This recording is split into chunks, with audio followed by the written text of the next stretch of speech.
Ladies and gentlemen, I am Sid Alpha, and welcome to this week's Line of Sight, the Exclusively Games weekly news roundup. And would you believe it? This is episode 35 in this series. That means we've been coming here every week for over 8 months to discuss video games and what's been going on within the industry. I know that doesn't seem like much, especially considering I myself have been on YouTube for over 4 years, but I have to say, this is a video series that I consistently look forward to recording and getting in front of eyeballs, and that is thanks to all of you.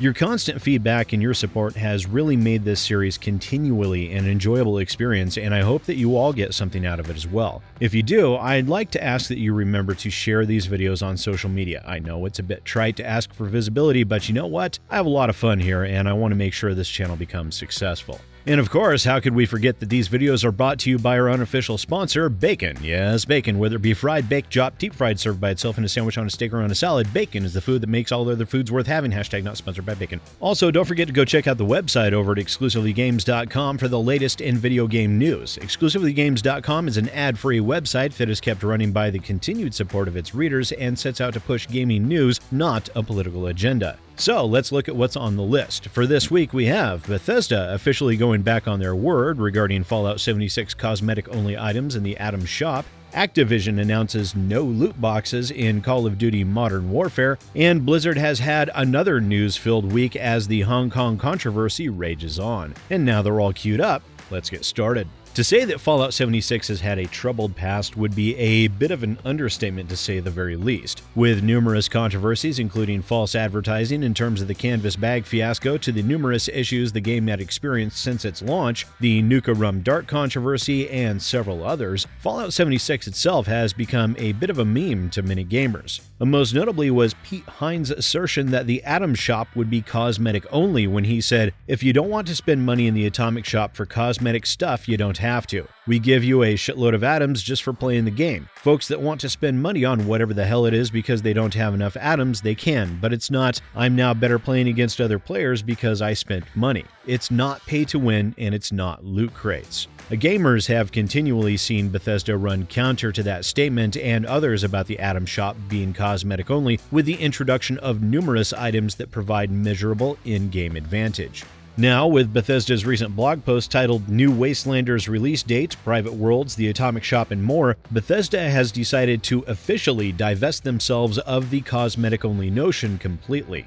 In that blog post, Bethesda said the following: "Our approach to these items at launch was to keep them purely cosmetic, but after looking at all of the data, it became clear that to consistently deliver content that keeps Fallout 76 fresh and exciting for all, we needed to rethink our approach to the Atomic Shop." While we had many ideas on what to add to the Atomic Shop, one of the ways was the direct result of the community's feedback. We heard from many of you who wanted items with some real utility. Starting in April, we began adding items such as repair kits, scrap kits, the Collectron Station, and a working refrigerator. These have since become the most popular category in the Atomic Shop. We're also still working on all of the previously announced items and new cosmetic categories. We want to create an Atomic Shop experience where players feel good about spending their hard-earned atoms. To make the system more fun and engaging for all players, we plan on reworking parts of the challenge and reward system next year to be clearer, more fun, and more impactful for all types of players. Of course, players can also buy atoms, and we're careful with everything we add to not upset the game's balance. Our main objective is to avoid a situation where players can spend money to gain a competitive advantage or make the game worse for other players. Even so, we want systems that allow players who do choose to buy atoms to make the game better for others, not just themselves. With these principles in mind, we make careful decisions about the items we offer to keep it fair for everyone.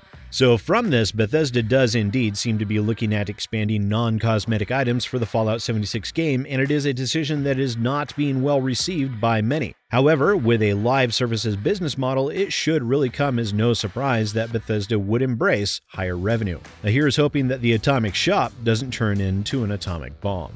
Our next story involves Activision pulling a surprise move out of their hats by announcing no loot boxes in their upcoming release of Call of Duty Modern Warfare. A Call of Duty Modern Warfare itself is a game that has been met by critics with generally positive feedback and promises to be a solid addition to the yearly iterative franchise when it finally releases. In their blog post, Activision sort of clarified the monetization system they plan on using, in which they said, "Today let's address the basics for the in-game economy coming in Modern Warfare. We are introducing introducing a new Battle Pass system, not a loot box system. All functional content that has an impact on game balance, such as base weapons and attachments, can be unlocked simply by playing the game. The new Battle Pass system will allow players to see the content that they are earning or buying. Battle Passes will launch timed to new post-launch live seasons, so you can unlock cool new Modern Warfare-themed content that matches each season. In addition to this, it appears that Modern Warfare will not launch with the Battle Pass system and that it will be added in post-launch later this year. This has given rise to mixed reactions. Some people are lauding this action while others, full disclosure myself included, prefer to remain skeptical of this action, especially given how even in the previous story about Bethesda, we have seen games publishers alter course further down the road. In addition, this is also being seen as a decision that is being made in order to prevent pre-release reviews and day one reviews to be impacted by the monetization system, a tactical decision that AAA publishers have been taking this year. Of course, for those that are interested in exactly what form the monetization with the Battle Pass will take, we will have to wait until later this year in order to find out.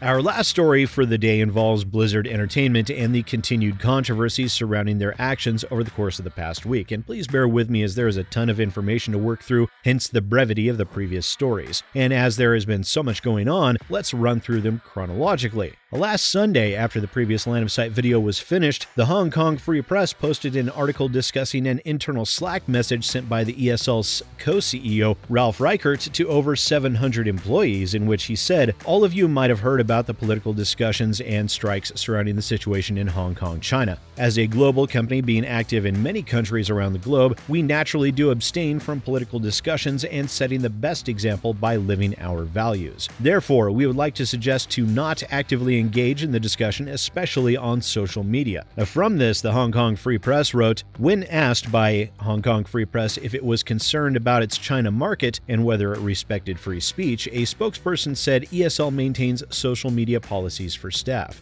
Mr. Reichert's internal message on Slack was a reminder to ESL employees about the general social media policies that have been in place for many years, that we do not use ESL's brand or platform for personal political statements, and to show respect for colleagues with views different from our own. That spokesman said via email, ESL's team members are of course free to harbor personal views on private social media accounts. This news about the ESL was followed up one day later on Monday the 14th by Nintendo New York when they posted on Twitter that their Overwatch launch event for the Nintendo Switch had been canceled by Blizzard.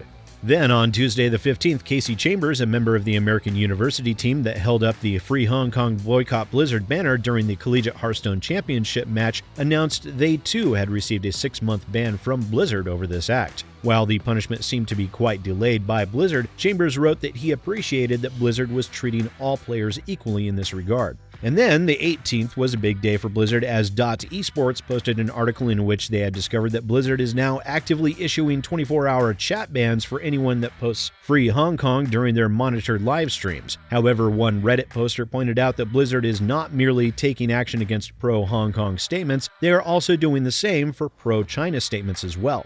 And then lastly, we are forced to talk a bit of politics again, as it would seem that United States senators and House representatives have gotten involved as well. Thankfully, not in a legislative or regulatory manner, which is good because I don't have to try and cleanse things in order to prevent any political bias. Signed by 2 senators and 3 members of Congress that I can't actually say their names out loud because of YouTube's glorious algorithm, they wrote the following. Dear Mr. Kotick, we write to express our deep concerns about Activision Blizzard's decision to make player Ingwai Chung forfeit prize money and ban him from participating in tournaments for a year after he voiced support for pro-democracy protests in Hong Kong. This decision is particularly concerning in light of the Chinese government's growing appetite for pressuring American businesses to help stifle free speech. Activision Blizzard benefits from China's growing market for esports along with an investment from Tencent, one of China's largest technology firms. As you and your company are no doubt aware, the Chinese government uses the size and strength of its economy to suppress opinions with which it disagrees. Last week alone, the Chinese government targeted Apple for hosting an app to help peaceful demonstrators evade repression, and and the National Basketball Association because one team's general manager tweeted in support of Hong Kong protests. Your company claims to stand by one's right to express individual thoughts and opinions, yet many of your own employees believe that Activision Blizzard's decision to punish Mr. Chung runs counter to those values.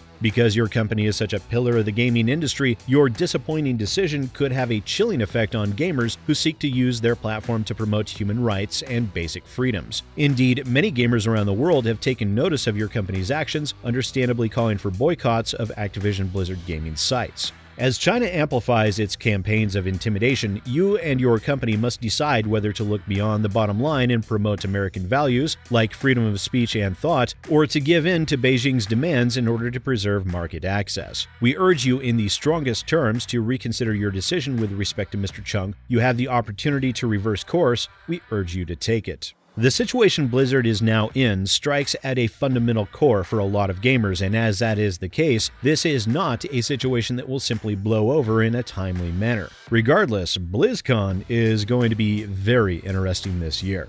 But that's all the time we have for you today on this week's Line of Sight. Thank you so much for tuning in. If you enjoyed this video or if you have your own thoughts on these stories, please let me know down in the description below. Also, don't forget to subscribe and ring the bell for notifications. And in the name of the Holy Order of the Adeptus Baconatus, share this video on social media. If you'd like to hear more from me on these topics or others, don't forget to check me out on my YouTube channel over at youtube.com/SidAlpha. Link is in the description below. Once again, ladies and gentlemen, I am Sid Alpha, and I'll see you next time.